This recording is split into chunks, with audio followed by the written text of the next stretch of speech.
To Chitra சமையல். Daily நம்ம பருப்பு குழம்பு சாப்பிட்டுட்டு இருக்கலாம் போது கொஞ்சம் வித்தியாசமாக ஒரு புளிக்குழம்பு செய்யலாம்னு நினைப்போம். இந்த மாதிரி குழம்பு தான் வெண்டைக்காய் புளிக்குழம்பு செய்ய போகிறோம்.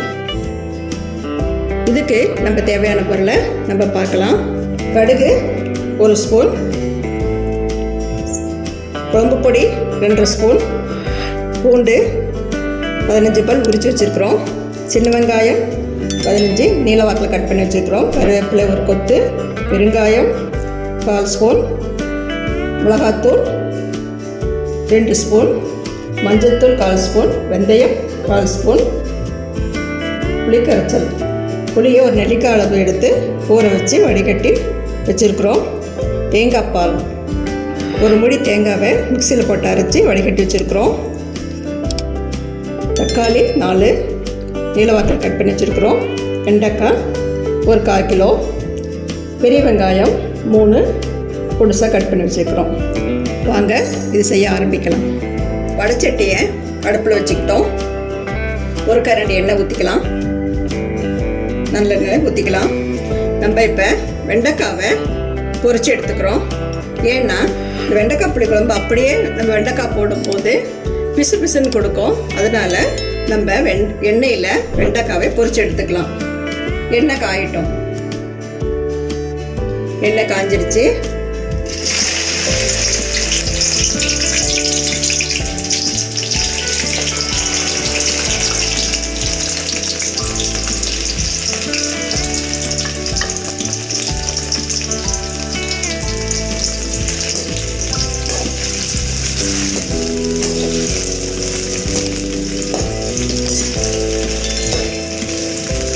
எப்பவுமே புளிக்குழம்புக்கு நல்லெண்ணெய் செஞ்சால் ரொம்ப டேஸ்ட்டை கொடுக்கும்.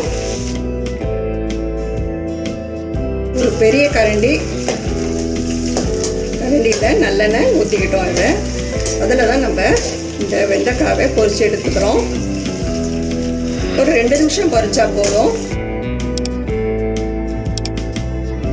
இப்போ ஒரு தட்டில் நம்ம எடுத்துக்கலாம்.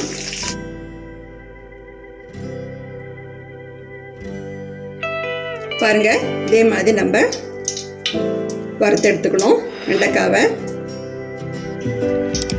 இதை பக்கத்தில் வச்சுக்கலாம்.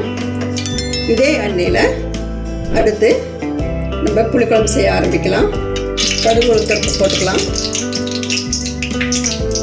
அது வெடிக்கட்டும். இந்த மாதிரி வித்தியாசமாக செஞ்சால் வீட்டில் விரும்பி சாப்பிடுவாங்க. இதோட கருவேப்பிலை,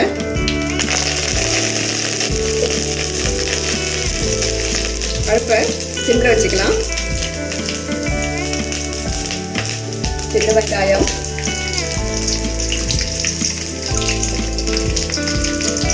பூண்டு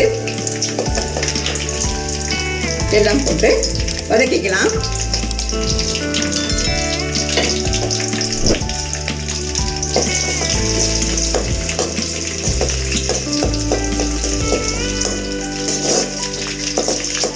கொஞ்ச நேரம் நல்லா வதக்கட்டும். சின்ன வெங்காயம் பூண்டு கொஞ்சம் வதங்கிடுச்சு. இந்த டயத்தில் நம்ம வெந்தயம் போட்டுக்கலாம். வெந்தயம் கொஞ்சம் கம்மியாக போட்டுக்கணும், இல்லைன்னா கசப்பு தன்மை வந்துடும். அதனால் நம்ம கொஞ்சமாக வெந்தயம் போட்டுக்கணும். இது கூட பெரிய வெங்காயம் போடுறோம்னா இந்த கிரேவி நிறையா வரணும். அதனால நம்ம பொடுசாக கட் பண்ணி போட்டுக்கிறோம். அப்புறம் தக்காளி அதை போட்டுட்டு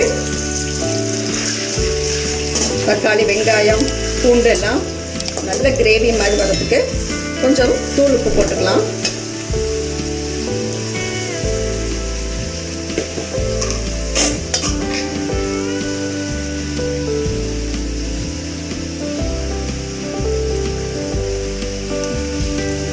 இந்த மாதிரி ஸ்டெப் பை ஸ்டெப்பாக செஞ்சுட்டு வந்தோம்னா குழம்பு ரொம்ப ருசியாக வரும் நம்மளுக்கு. இது ஒரு 2 நிமிஷம் வேகட்டும்.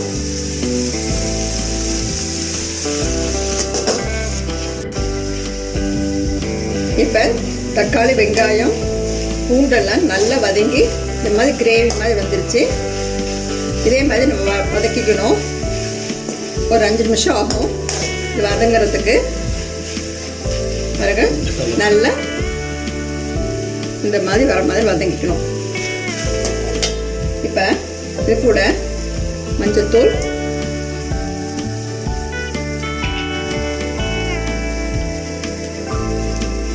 குழம்பு பொடி,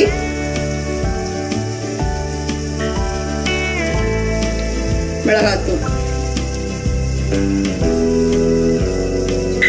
போட்டு ஒரு பரட்டிக்கலாம். முதல்ல குழம்புத்தூள் மிளகாத்தூள்லாம் போட்டால் நல்லா இருக்காது. இந்த மாதிரி வெங்காயம் பூண்டு தக்காளியெல்லாம் வெந்தப்புறம் தான் போடணும்.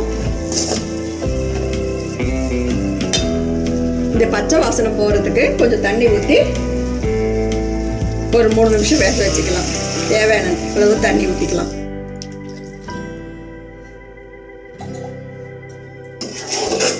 ஒரு டம்ளர் பெரிய டம்ளரில் 1 டம்ளர் தண்ணி ஊற்றிருக்கேன். இது ஒரு 3 நிமிஷம் வேகட்டும், பச்சை வாசனை போகும்.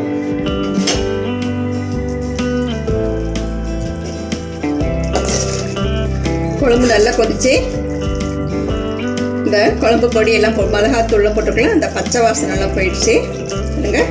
ரொம்ப இந்த மாதிரி இருக்கணும். இது கரெக்டான பதம் பாருங்க. இந்த மாதிரி இருக்கணும். இப்போ நம்ம வெண்டைக்காய் சேர்த்துக்கலாம். எண்ணெயில் பொரிச்சு வச்சிருக்கிறோம் வெண்டைக்காய், அது போட்டுக்கலாம்.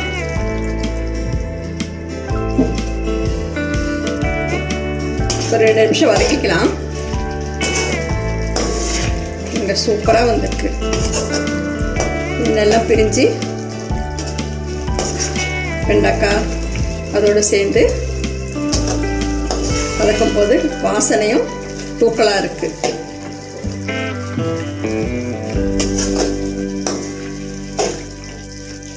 இந்த மாதிரி ஸ்டெப் பை ஸ்டெப்பாக செஞ்சால் குழம்பு ரொம்ப டேஸ்டாக வரும். இப்போ நம்ம புளிக்கரைசல் ஊற்றிக்கலாம்.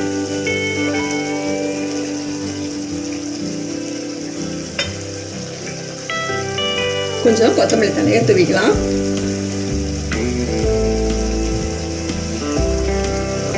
உப்பு தேவையான அளவு போட்டுக்கலாம். இப்போ புளிக்கரைசல் ஊற்றுறதுனால இந்த புளிப்பு வெண்டைக்காயோட சேர்ந்து புளி வாசனை தூக்கலாக வராமல் கொதிக்கிறதுக்கு கொஞ்சம் தண்ணி ஊற்றிக்கலாம். இதில் நான் 1/2 டம்ளர் தண்ணி, பெரிய டம்ளரில் 1/2 டம்ளர் தண்ணி ஊற்றிக்கிறேன்.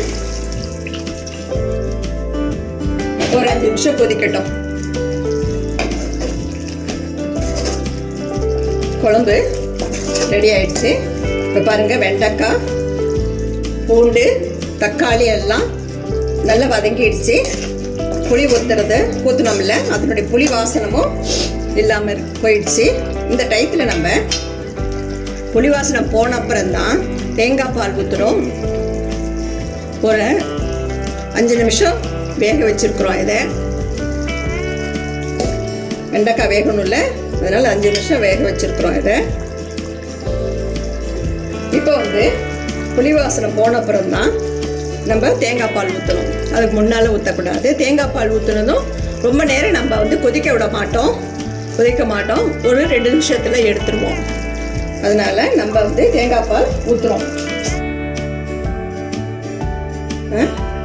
பெருங்காயத்தூள் எடுத்து வச்சுக்கோல, அதையும் போட்டுக்கலாம். கொத்தமல்லி தழை போட்டு கலக்கிக்கலாம். ரொம்ப நேரம் கொதிக்க விடக்கூடாது, திரிஞ்சு போயிடும். பாருங்க, இந்த மாதிரி வரணும் குழம்பு. இதுதான் கரெக்டான பழம். சூப்பராக வந்திருக்கு. எண்ணெயெல்லாம் பிரிஞ்சு குழம்பு மணமாக வந்திருக்கு. இப்போ நம்ம டேஸ்ட் பண்ணி பார்க்கலாம். பாருங்க, இந்த மாதிரி இருக்கும். உப்பு காரம் புளிப்பு எல்லாமே கரெக்டாக வந்திருக்கு. இப்போ கேஸ் ஆஃப் பண்ணிவிட்டு ஒரு பவுலில் மாற்றிக்கலாம். சுவையான வெண்டைக்காய் புளிக்குழம்பு ரெடி ஆயிடுச்சு. வெண்டைக்காய் புளிக்குழம்பு ரெடி ஆயிடுச்சு. ஒரு பவுலில் மாற்றிக்கிட்டோம். உப்பு காரெல்லாம் பார்த்துட்டோம். ரொம்ப டேஸ்ட்டாக வந்திருக்கு. நீங்களும் இதே அளவோடு உங்கள் வீட்டில் செஞ்சு பாருங்கள். நல்லா வரும். குழந்தைங்களும் பெரியவங்களும் விரும்பி சாப்பிடுவாங்க. இந்த வீடியோ உங்களுக்கு பிடிச்சிருந்தா சித்ரா சமையலுக்கு லைக் பண்ணுங்கள், கமெண்ட்ஸ் பண்ணுங்கள், சப்ஸ்கிரைப் பண்ணுங்கள். உணவே மருந்து. மிக்க நன்றி. இந்த வீடியோ உங்களுக்கு பிடிச்சிருந்தா சித்ரா சமையலுக்கு லைக் பண்ணுங்க, ஷேர் பண்ணுங்க, சப்ஸ்கிரைப் பண்ணுங்க. உங்களுடைய கருத்துக்களை கமெண்ட் செக்ஷன்ல பதிவு பண்ணுங்க. உணவே மருந்து.